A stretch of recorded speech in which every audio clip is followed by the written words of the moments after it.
Bonjour à tous, on se retrouve pour une nouvelle position avec ici le trait pour les blancs et au niveau matériel, dame, tour, cavalier, 4 pions pour les blancs contre dame, fou, cavalier, mais 6 pions pour les noirs, donc un fou, 2 pions contre une tour, hein, donc au niveau matériel c'est assez équilibré, hein, mais on voit quand même les pièces blanches plus actives avec la dame blanche bien placée en direction du roi noir, la tour sur la colonne ouverte. Le roi noir un petit peu engoncé ici hein, dans son coin, mais les blancs ont intérêt quand même à créer des menaces rapidement, parce que peut-être que les noirs ont l'intention de proposer un échange de dames avec dame E6 par exemple, hein. C'est une option, voire de peut-être bloquer la colonne de la tour avec le cavalier. Bon, si c'est au noir de jouer, il y a des coups qui permettent de contrer l'attaque certainement des blancs. Les blancs ont intérêt rapidement à créer des menaces, des coups forcés, bien évidemment, des échecs, peut-être des menaces de mat. Des échecs, il n'y en a pas tant que ça avec la dame blanche. Hein, la dame blanche peut faire échec sans se mettre en prise en F4, évidemment. Le roi noir va bouger. Il va aller en H7. Ensuite, peut-être que la dame peut continuer à venir en G5 pour attaquer ce pion. La dame noire va protéger.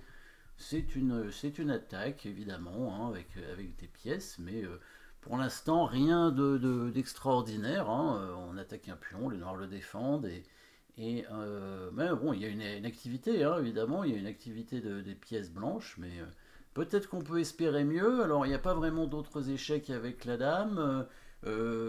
La tour, si elle fait échec ici, alors évidemment, le pion ne peut pas prendre, mais le fou pourrait tout simplement prendre la tour, donc c'est évidemment pas intéressant. Est-ce qu'il y a une menace de mat dans cette position? Toujours intéressant de vérifier les coups forcés à ce niveau-là aussi. Menace de mat peut-être, puisque les échecs, bon, cet échec en F4 n'est pas inintéressant, hein, dame F4 suite dame G5, c'est une idée, si on trouve rien d'autre, ça peut être un bon coup, effectivement. Hein, si on trouve pas mieux, pourquoi pas faire ça avec une activité, toujours un pion faible ici, hein, qu'on peut peut-être essayer de récupérer avec les blancs. Hein. Mais bon, la dame noire peut revenir défendre, hein, comme je disais, et après, quand la dame vient en E8, elle peut proposer peut-être un échange ici, bien qu'il y ait ce pion attaqué, mais peut-être que le fou peut venir attaquer la dame, enfin, il y a des options pour les noirs aussi, et les blancs ont intérêt à aller vite. Donc, une menace de mat, on disait, est-ce que vous en voyez une? Eh oui, il faut la trouver, très important dans cette position. La menace de mat, c'est la menace de mat qui fait que on va trouver la bonne suite, la bonne combinaison évidemment, et vous avez trouvé bien sûr le coup tour F5 qui menace mat en H5. Les noirs n'ont pas le choix, ils sont obligés de prendre la tour avec le cavalier, c'est le seul coup pour éviter le mat. Et les blancs vont reprendre du pion, bien sûr, et à nouveau continuer à menacer mat. Et c'est ça le coup forcé. On continue jusqu'au bout à créer des menaces. Les menaces de mat, hein. Alors les échecs, évidemment, c'est encore plus forcé, mais les menaces de mat, évidemment, si l'adversaire ne peut pas faire échec, eh ben c'est aussi bien. Alors les noirs pouvaient faire échec, mais en donnant leur cavalier, donc ça ne servait pas à grand chose, hein, bien sûr.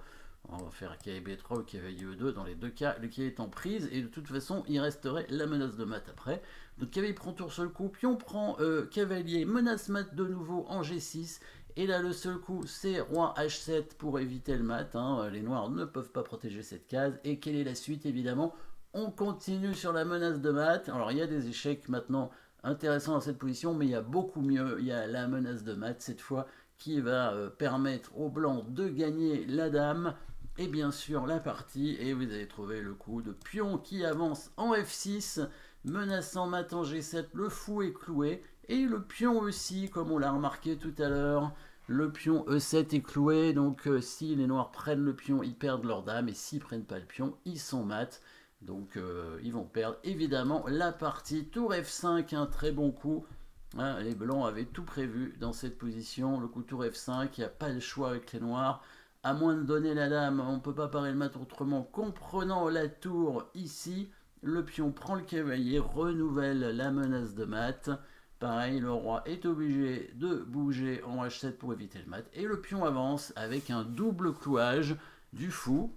Donc là, un vrai clouage sur le roi hein, et du pion, hein, puisque il y a la dame qui se retrouve en prise. Donc s'il prend le pion, hein, c'est son seul coup.